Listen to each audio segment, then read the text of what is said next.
Welcome to NFL Blitz Talk, your go-to podcast for weekly game breakdowns, top plays, and hot takes from around the league. Let's dive into the action. In Week 2 of the 2025 NFL preseason, several teams gave extended playing time to their starters. Seahawks running back Zach Charbonnet impressed with 5 carries for 45 yards and a 15-yard touchdown run. Charbonnet has been consistently available while Kenneth Walker has missed time due to injury. This performance suggests a more even split in the Seahawks' backfield than initially anticipated. The Chiefs saw mixed results from their rookie defensive players. While some struggled, Noel Williams showed promise before leaving the game with a concussion. Titans rookie receiver Elic Ayomanor rebounded from a tough practice with a strong game performance. He caught 2 passes for 47 yards, showcasing his ability in the middle of the field. Fellow Titans rookie Gunnar Helm also impressed with 4 receptions for 48 yards and a touchdown. The Falcons' wide receiver competition remains fierce, with several players vying for roster spots. David Sills, Chris Blair, and Dylan Drummond all made notable plays in their game against the Titans. Sills' early exit from the game may indicate his roster spot is secure. The remaining preseason schedule includes games throughout the weekend and into Monday night. Teams will continue to evaluate their players and make final roster decisions before the regular season begins. This preseason action provides valuable insights into player performance and potential team strategies. Fans can look forward to exciting matchups and emerging talent as the preseason progresses. Tennessee Titans rookie cornerback Cameron Ward had a difficult second preseason game against the Atlanta Falcons. He completed just 2 of 7 passes for a total of 42 yards in the Titans' 23-20 victory. Head coach Brian Callahan initially planned for Ward to play 2 series. However, due to the offense struggling and penalties affecting down and distance, Callahan sent Ward out for a 3rd series. Callahan wanted Ward to get more plays in, since the play count was low. One of Ward's best throws, intended for wide receiver Van Jefferson, was incomplete but would have resulted in a significant gain. Last week against the Tampa Bay Buccaneers, Ward requested a 3rd series, and he was pleased to receive one this week against the Falcons. Ward stated that the extra reps are beneficial for his development. He emphasized the importance of challenging himself in practice to prepare for real game pressure. Ward believes he will continue to improve each week. The Titans concluded a productive week of joint practices with the Falcons with the win on Friday. Starting receivers Calvin Ridley and Tyler Lockett were given the day off. Ward noted he was impressed with Ridley competing against Falcons cornerback A.J. Terrell Jr. during the joint practices. He is looking forward to the final preseason game against the Minnesota Vikings. Ward expressed confidence in his connection with Ridley and the other receivers. He is excited to see how the offense progresses. Atlanta Falcons rookie running back Nathan Carter had a breakout performance after a concerning collision the previous week. In the prior game against the Detroit Lions, Carter was involved in a play that resulted in a head injury for Lions player Maurice Norris. Knowing Norris was recovering well allowed Carter to play with confidence. Carter amassed 63 yards on 9 carries, highlighted by a 43-yard touchdown run. His teammates, including Bijan Robinson and Tyler Allgeier, enthusiastically celebrated his touchdown. The previous game against the Lions had a much different atmosphere. Carter attempted to hurdle a cornerback, and his knee inadvertently struck Norris' helmet. Norris required significant medical attention on the field and was transported to a hospital. Both teams and coaches agreed to suspend the game after the incident. Carter contacted Norris through Instagram to check on his condition and offer support. He was relieved to learn Norris was in good spirits and recovering well. Carter stated that Norris' recovery and his faith helped him find peace and perform effectively. Falcons coach Raheem Morris expressed pride in having Carter on the team. Carter, an undrafted free agent, has impressed with his speed and running style during training camp. He possesses impressive physical attributes, including a fast 40-yard dash time. Carter is competing for the 3rd running back position on the team. His strong performance in the game against the Titans was a significant step toward securing a roster spot. Carter expressed gratitude for the support of his fellow running backs. Washington Commanders offensive coordinator Cliff Kingsbury acknowledges the offense has not looked sharp this summer. He attributes this to key players missing practice, most notably wide receiver Terry McLaurin. Kingsbury emphasized the importance of McLaurin getting back on the field to rebuild chemistry. McLaurin is currently working with trainers and has not participated in full practices. With the season starting in 3 weeks, Kingsbury stressed the urgency of the situation. Several other key offensive players are also missing time due to injuries. Starting right guard Sam Cosmi is recovering from a torn ACL. Starting left guard Brandon Coleman has been out since early August with an injury. Wide receiver Noah Brown is also recovering from a knee injury. Kingsbury stated it is difficult for the offense to develop without these key players present. He highlighted the importance of building relationships on the field. The connection between quarterback Jaden Daniels and McLaurin is particularly crucial. Last season, McLaurin caught a career-high 13 touchdowns, 12 from Daniels. Despite last year's success, Kingsbury emphasizes the need for current on-field practice. He believes time spent practicing together is essential for building chemistry. While McLaurin is familiar with the system, Kingsbury still values on-field work. Kingsbury believes that on-field practice is the most effective way to improve. The Commanders hope to have their key players back soon to prepare for the upcoming season. After 17 training camp practices, the Chicago Bears are still searching for a starting left tackle to protect Caleb Williams.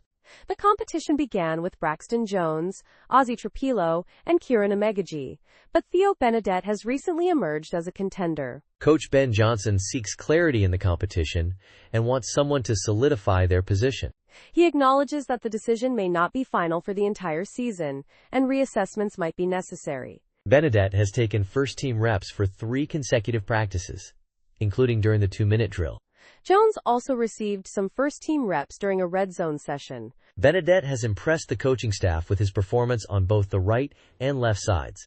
Jones, a 5th-round pick in 2022, entered camp with 40 starts but missed spring workouts due to injury. Coach Johnson views the competition as a blank slate despite Jones' experience.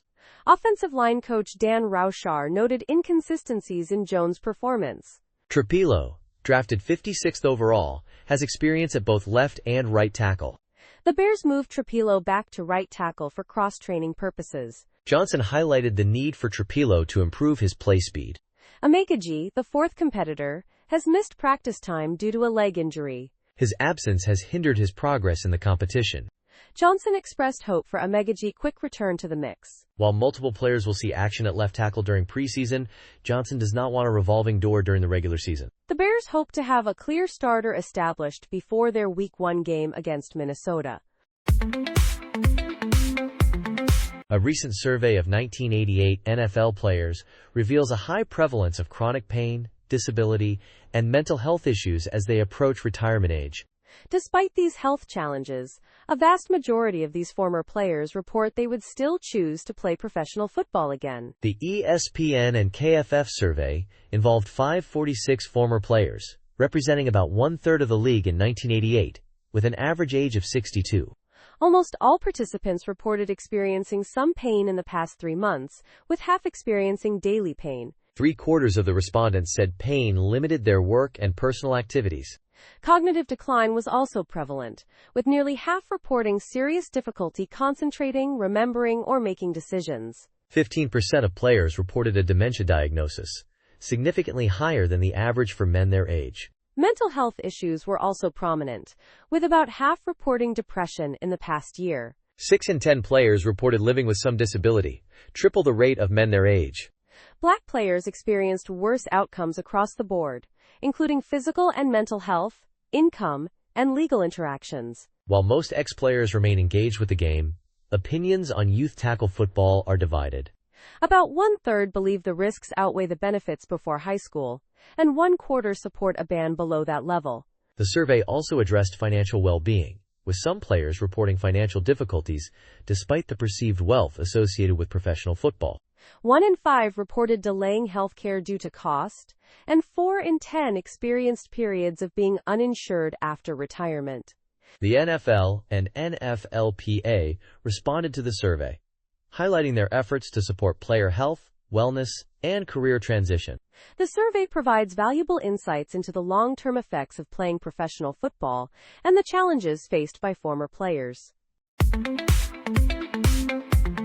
Marcus Spears discussed concerns regarding Travis Hunter playing both cornerback and wide receiver for the Jacksonville Jaguars. Travis Hunter is dealing with an upper body injury and might not play in the preseason game against New Orleans. Hunter was held out of Friday's walkthrough as a precaution. However, he was present at the entire practice with a play sheet. Coach Liam Cohen explained, "That is the expectation for injured players." They are expected to stay engaged and understand the plays. Hunter, the number 2 pick in the 2025 draft, has practiced on both offense and defense. He has participated in 364 snaps in 7-on-7 and 11-on-11 drills. This includes 17 snaps on offense and 16 on defense in Thursday's scrimmage. Other starters may also sit out the game against the Saints. The coaching staff will make decisions based on protecting players from further injury. Several other players are dealing with injuries, including Anton Harrison, Chuma Edoga, and Tyson Campbell. Eric Armstead and Mason Smith are also dealing with injuries. Cohen wants to avoid putting players in vulnerable positions due to injuries. He wants to ensure adequate protection for quarterback Trevor Lawrence and the running backs if they play. The team is taking a cautious approach to managing player health during the preseason. The NFL Players Association has placed one of its top lawyers, Heather McPhee, on paid administrative leave following multiple employee complaints. McPhee, Associate General Counsel for the NFLPA since 2009, faces allegations of not following supervisors' directions, bullying colleagues, and disrupting the work environment. This decision comes after McPhee's allegations prompted a federal investigation into the financial dealings of the NFLPA and the Major League Baseball Players Association. This investigation involves their relationship with One Team Partners, their $2 billion licensing company. McPhee and her lawyer have not responded to requests for comment, and the NFLPA declined to comment on personnel matters. Among those filing complaints against McPhee is Matt Curtin, head of NFL Players Incorporated, the licensing arm of the union. Within the union, McPhee was a known critic of recently departed executive director Lloyd Howell Jr. She had also retained counsel amidst the ongoing Federal Bureau of Investigation inquiry into the union's relationship with One Team. The workplace allegations against McPhee were outlined in a letter signed by the NFLPA's new interim executive director, David White. The NFLPA had hired an outside firm, Orrick, Harrington and Sutcliffe, to investigate these allegations months ago. Besides the federal inquiry, a separate investigation into Howell's leadership and other union governance issues is also underway. This investigation is being conducted by Ron Mitachin, a lawyer hired by a special committee of players. Howell resigned in July following reports about his use of union funds and consulting work. These reports detailed his spending at strip clubs and consulting for a company that can purchase stakes in National Football League teams. The one-team investigation reportedly began after McPhee wrote memos suggesting the NFLPA could be in legal jeopardy. This jeopardy stemmed from One Team pursuing a bonus plan for its board members, which included Howell and MLBPA Executive Director Tony Clark. Cleveland Browns rookie running back Quinshon Judkins will not face a misdemeanor battery charge from an alleged domestic incident last month. A spokesperson for the Broward State Attorney's Office told ESPN on Thursday that prosecutors decided not to pursue charges after reviewing evidence. This evidence included police reports, body camera videos, and video surveillance. Prosecutors also reviewed photos, phone records, and the sworn statement of the woman Judkins allegedly struck. Judkins was arrested on July 12 on a misdemeanor domestic violence and battery charge in Fort Lauderdale. The arrest report states the incident happened 5 days prior to the arrest, but was not reported until July 12. The report alleges Judkins punched the woman in the chin and lip while driving away from Fort Lauderdale Hollywood International Airport. He also allegedly struck her in the left arm and thigh after becoming frustrated from reading family text messages. The decline memorandum states there is no video surveillance of the incident and no independent witnesses. While the woman had photos of injuries, other videos from the same time frame showed no injuries. The memorandum also notes the delayed report of the incident as problematic. The victim was alone on multiple occasions and had opportunities to report the incident earlier. Due to these factors, prosecutors determined there was no reasonable likelihood of conviction. A National Football League spokesperson said the league has been following developments and the matter remains under review. Judkins, the 36th overall pick, is currently the only unsigned member of this year's draft class. Browns owner Jimmy Haslam expressed cautious optimism in late July that Judkins would play for the team in 2025. The Football Power Index, or FPI, projects win totals for each NFL team based on thousands of simulations. These simulations help determine a team's ceiling and floor, representing their best and worst-case scenarios for the season. Analysts then identify the biggest factor, besides the quarterback, influencing each team's outcome. Let us start with the AFC East, where the Buffalo Bills' defensive line is a key factor. Their success hinges on the performance of their young draftees and the health of Joey Bosa. The Miami Dolphins' secondary is crucial, with their young cornerbacks relying on a strong pass rush. The New England Patriots, under new coach Mike Vrabel, emphasize effort and detail-oriented play. The New York Jets, led by Robert Saleh, aim for a tougher mentality after a disappointing prior season. In the AFC North, the Baltimore Ravens rely heavily on rookie kicker Tyler Loop's performance. The Cincinnati Bengals hope new defensive coordinator Al Golden can improve their secondary. The Cleveland Browns need their aging offensive line to perform well in their run-focused scheme. The Pittsburgh Steelers' offensive line must protect the veteran Aaron Rodgers effectively. Moving to the AFC South, the Houston Texans' offensive line needs to protect C.J. Stroud. The Indianapolis Colts are banking on a second-year jump from defensive end Laiatu Latu. The Jacksonville Jaguars must improve their pass defense and limit explosive plays. The Tennessee Titans' offensive line is key for Cameron Ward's development as quarterback. When analyzing National Football League rosters, it is important to remember that it is all relative. It is easy to say a team is in good shape at a particular position, but each unit is only as good as it is relative to the league's 31 other teams. Objective rankings can reveal interesting insights, potentially predicting team breakouts like the 2020 Buccaneers, 2022 Eagles, and 2023 Dolphins.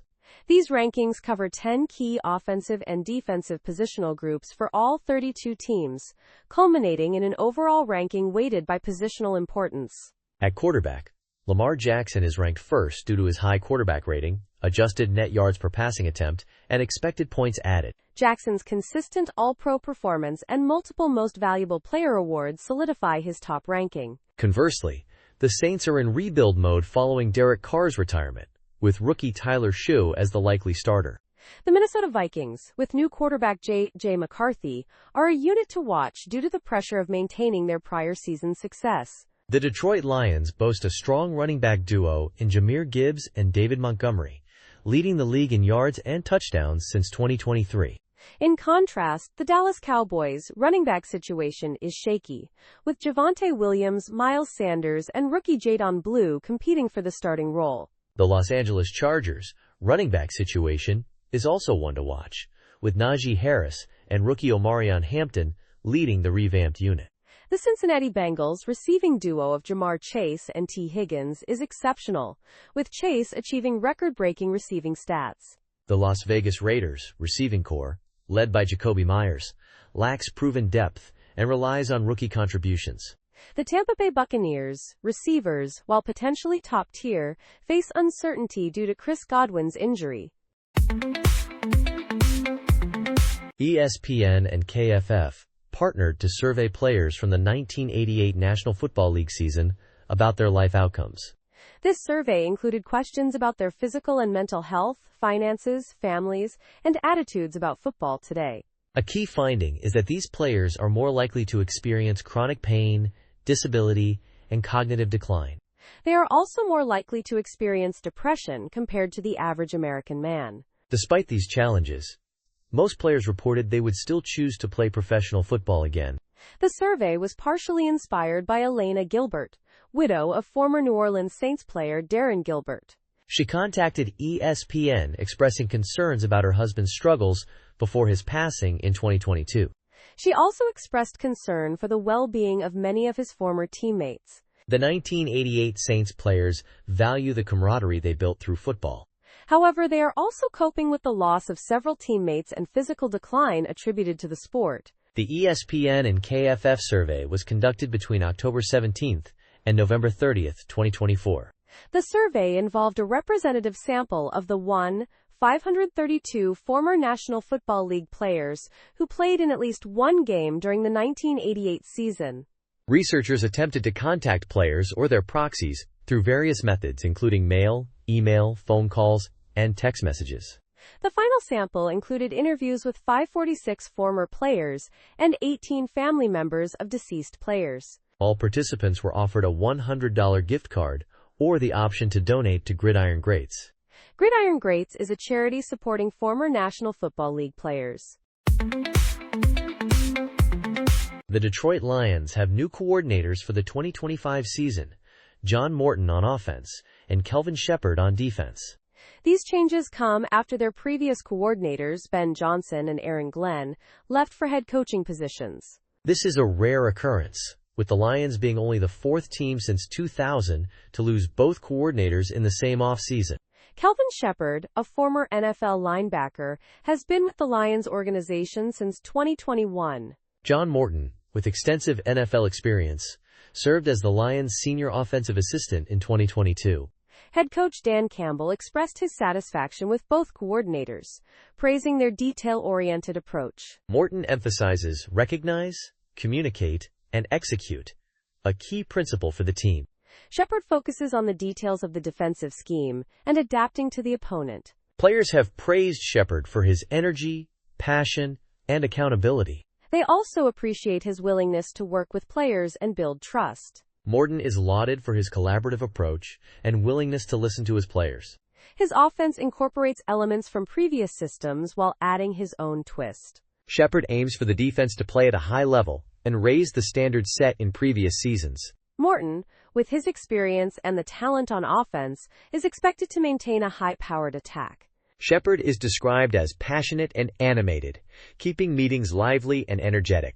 Players appreciate his belief in them and the confidence he instills. To achieve consistent success in fantasy football, a deep understanding of the sport is crucial, going beyond the top drafted players. Exploring deeper leagues, like dynasty or individual defensive player leagues, can enhance your knowledge of lesser-known players. These players often become valuable assets, even in standard leagues. This deep sleepers list focuses on players unlikely to be drafted in standard 10-team leagues, but who possess the potential for fantasy relevance. Dyami Brown, wide receiver for the Jacksonville Jaguars, showcased his potential with impressive playoff performances last season. Despite the Jaguars drafting Travis Hunter, Brown's field-stretching ability remains an asset, making him a valuable best ball stash. Ja'Cory Krosky-Merritt, running back for the Commanders, faced eligibility issues in 2024, impacting his draft stock. However, his impressive speed and quick-cutting ability make him a potential draft day steal. Jackson Dart, quarterback for the New York Giants, has the highest statistical ceiling among non-starting quarterbacks. His willingness to create plays with his legs is appealing to fantasy managers. Torrey Horton, wide receiver for the Seattle Seahawks, is a speedy prospect who excels at generating yards after the catch. He is already competing for the Seahawks' number 3 receiver role. Theo Johnson, tight end for the New York Giants, showed promise mid-season before a foot injury. The Giants' improved quarterback situation should benefit Johnson in 2025. Adonai Mitchell, wide receiver for the Indianapolis Colts, had a disappointing rookie season with a low catch rate. However, positive camp reports suggest he could improve in his second year. Keaton Mitchell, running back for the Baltimore Ravens, is recovering from a serious knee injury. He has a valuable insurance policy given Derrick Henry's age and workload. Liz Loaza explains her rationale for ranking Raiders rookie Ashton Jeanty above Eagles star Saquon Barkley in fantasy football drafts. This discussion is particularly relevant for those preparing for the 2025 fantasy football draft season. ESPN Fantasy provides resources for various league formats, from casual redraft to deep dynasty. This draft guide offers rankings, projections, mock drafts, and expert analysis. The guide caters to both seasoned players and newcomers to fantasy football. It aims to help drafters construct strong teams and contend for championships. The guide includes cheat sheets tailored to different draft needs. It also features Mike Clay's 2025 player projections, sortable by category. Comprehensive rankings are available, including staff consensus and individual expert lists. The rankings cover various positions and league formats, including Superflex, IDP, and Dynasty. Mock draft results from over 30 experts are provided for 10-team PPR leagues. Additional mock drafts cover different league sizes and scoring formats. The guide offers advice on sleepers, busts, and breakout candidates. It also addresses key preseason questions for National Football League teams. Micah Parsons' contract discussions and Dak Prescott's return from surgery were major storylines at the Dallas Cowboys training camp in Oxnard, California.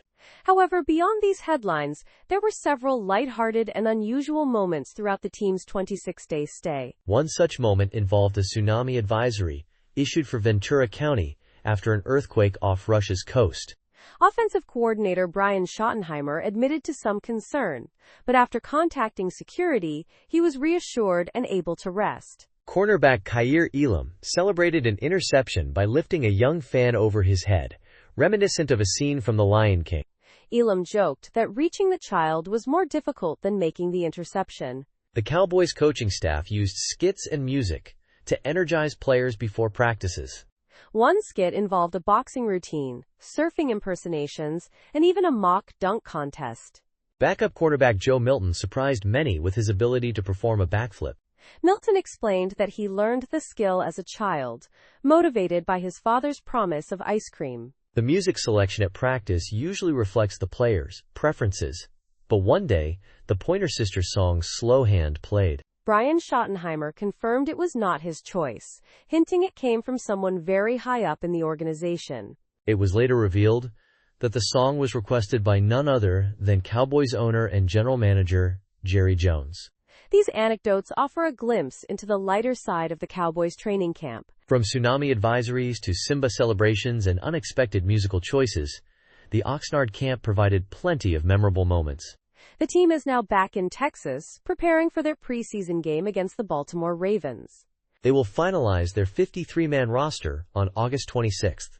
The Cowboys' time in Oxnard may have concluded, but the stories and memories will undoubtedly linger. Lamar Jackson is the top MVP choice at plus 450, followed by Joe Burrow at plus 600. Josh Allen and Patrick Mahomes are also at plus 600, with Jaden Daniels at plus 700. Saquon Barkley is the only non-quarterback in the top 25. Pamela Maldonado believes if Baltimore survives their schedule, Lamar Jackson will be the MVP. She points out that Jackson had a statistically better year than Josh Allen last season, just without the trophy. The Ravens have a challenging schedule, including the Chiefs, Bills, Lions, Rams, Texans, and Dolphins. Matt Bowen suggests Joe Burrow as an easy choice, having led the league in passing yards and touchdowns in 2024. Burrow plays in a high-powered offense with top targets Jamar Chase and T. Higgins. With Al Golden as the new defensive coordinator, the Bengals are expected to be playoff contenders. Eric Moody highlights Justin Herbert, who had an efficient 2024 season. Herbert threw for 3,870 yards, 23 touchdowns, and only 3 interceptions. He also added a career-high 306 rushing yards and 2 rushing touchdowns. The Chargers have added offensive weapons like Trey Harris and Tyler Conklin, and brought back Keenan Allen. The coaching staff is building a power run identity to enhance play action and deep passing, Herbert's strengths. Michael Penix Jr., then a rookie quarterback for the Atlanta Falcons, learned the value of locker room assignments during organized team activities. He was placed next to veteran safety Jesse Bates III, an All-Pro, which provided Penix with invaluable learning opportunities. Penix observed Bates anticipating plays and asked him for insights after practice. Bates explained what he saw, offering a welcome-to-the-league moment for the rookie. Penix realized the coaching staff likely orchestrated this mentorship opportunity. He continued to seek advice from Bates throughout the season. This type of strategic locker placement is common practice in the National Football League. Teams often place promising young players near experienced veterans for guidance. Falcons coach Raheem Morris acknowledges that some locker assignments are intentional, aiming for beneficial pairings.